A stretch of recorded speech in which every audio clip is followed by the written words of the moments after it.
Davanas. Kaip čia sekasi žaidimą. Klausyk, o.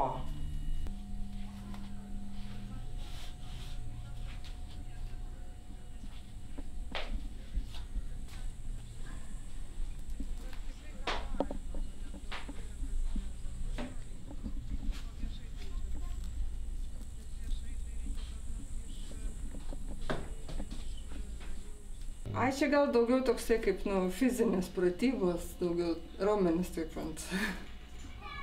Iš natūros. Labai primena, mes labai, kažkada studijose ir ten mokyklai, taip kiekvieną vasarą važiuodam plenerus ir daugiausiai iš natūros tapydavom. Paskui jau kaip užaugai, tai jau tada pradedi daryti kažką savo dirbtuvės. Tai dabar vėl toksai.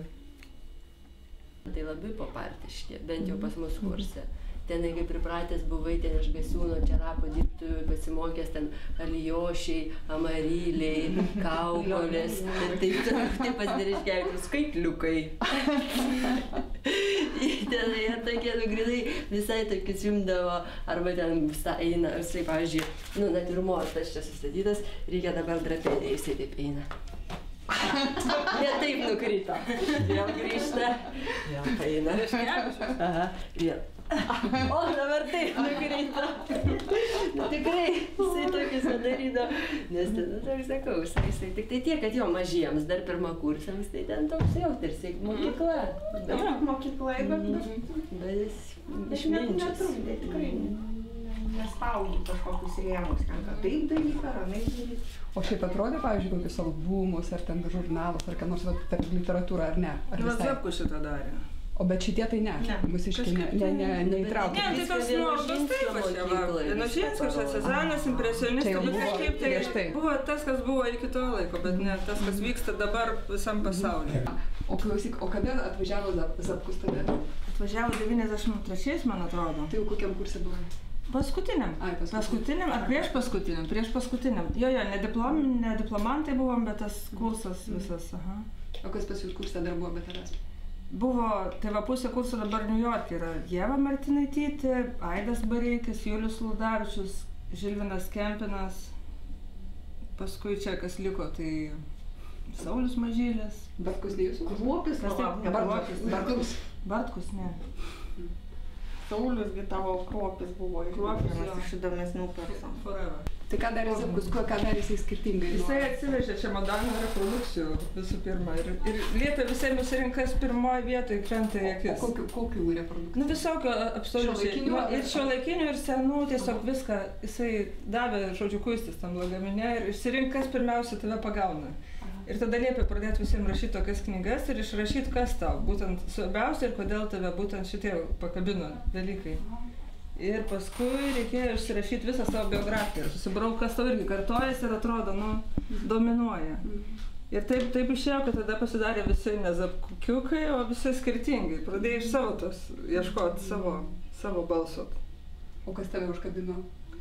Aš irgi labai skirtingai. Senovinis menas koks nors, ar ne? Ne, visokių aš tenai prisirankėjau.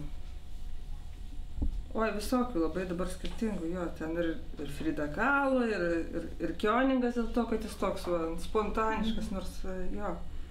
Paskui rašėm ir paskui pradėjom, iš to rašymo viso pabandyti kažkaip vizualizuoti.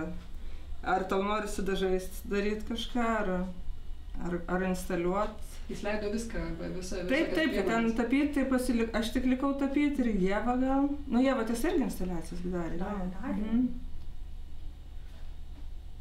Bareikis, tai iškart instaliacijas, Taip, ir labai tokie... Žilvinui tai labiausiai turbūt Zapkus kažkaip tai padėjo atrasti tą, ką jis dabar daro. Taip, jisai, Nes jisgi tokia tapyba pasibūdavo tokia elementari, labai teisinga. Aš kiek atsimenu dar stojant vieną kartą.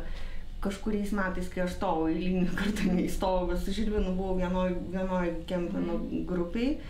Ir ten buvo išvyka į užmiestį, tai tokia tapyba, apšvietimai gražiai, moteris tempia vaiką, tokia, visiškai toks atvirukas rusiškas, bet padaryti toks labai akademistiškai, labai teisingai, taip labai paprastai, be jokių įmantrybių, bet ten tokia kaip labai iliustratyvi, net sakyčiau, ten buvo jo. Paskui aš ten tai kažkaip vien ta tapyba matyt buvo, ne, bet Zapkus padėjo atrasti tuos... Kad jam visai nereikia tapyti, jisai gali įsireikšti, va. Jo. Gerai.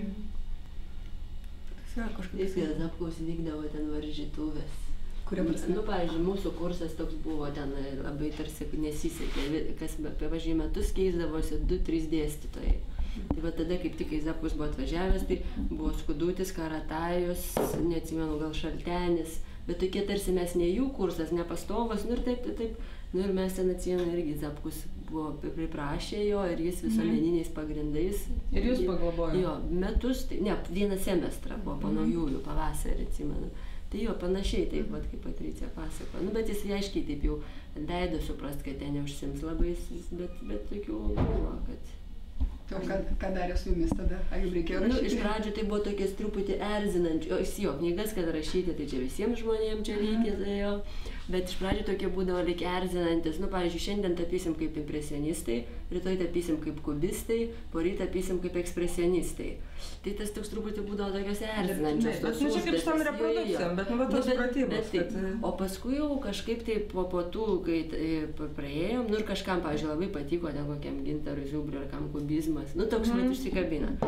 Tada jau jis jo, tokia ir nu toks kalbėdavo, labai daug kalbėdavo. Tas buvo irgi ir privertė studentus kalbėti, nes iki to tai šito nei disciplinos, nieko nors, nu tu ten darai ir ne visai žinai, ką darai. Kiekvienas darbas kaip kito žmogaus, nu tokia visiškai tiesiai. Nu toks lyg pranašaudavo, lyg siūlydavo. Elementarias taisyklės tiesiog kažkokias, kaip tu turi atrodyti ten ir kaip... Kaip turi atrodyti? Nu tiesiog, kaip tas tavo paroda, kaip turi atrodyti, kad negali, turi apsibrėžti aplink save kažkokį ratą ir tie darbai turi būti tos vienos mostės maždaug, kad negali staiga, nu taip. Jo, paprašiau jo asmeniškai, kad jis man skirtų laiko, nes kaip tik, vat, nenoriu aš taip ant to Skudučio varyti, aišku, čia mano ir pačios gal tokia bėda buvo, trečiam ten kursiam tokia tuštuma buvo, nu nieko, tiesiog padarai darbą, kažkokį išspaudi, ten aš apie kompoziciją šneku.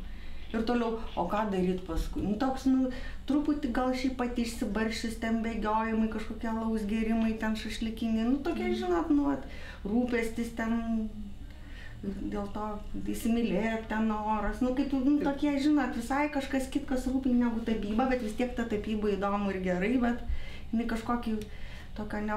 Liguistų melancholija kažkokia. Nu, tai supranti, va, ir gaunasi paskui mane Skudutis ten visų jau, ką tu čia tapai, ten pas mane kiškiniečių kažkokios atsiskyrėlio dainos, aš jau ten jau kančios tos, jau galvoju, biški gal reikia, kad ten...